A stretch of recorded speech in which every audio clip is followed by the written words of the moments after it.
بسم الله الرحمن الرحيم قال اخسأوا فيها ولا تكلمون إنه كان فريق من عبادي يقولون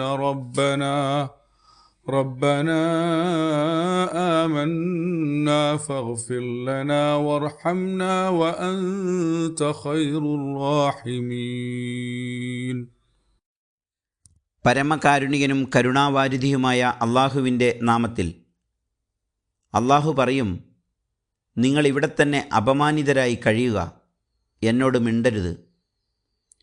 എൻ്റെ ദാസന്മാരിലൊരു വിഭാഗം ഇவ்விധം പറയാറുണ്ടായിരുന്നു, ഞങ്ങളുടെ നാഥ, ഞങ്ങൾ വിശ്വസിച്ചിരിക്കുന്നു, അതിനാൽ ഞങ്ങൾക്ക് നീ പുറത്തു തരയണമേ, ഞങ്ങളോട് കരുണ കാണിക്കണമേ, നീ കരുണ കാണിക്കുന്നവരിൽ അത്യുത്തമനാണല്ലോ. അൽ മുഅ്മിനൂൻ 108-109 ആയത്തുകൾ.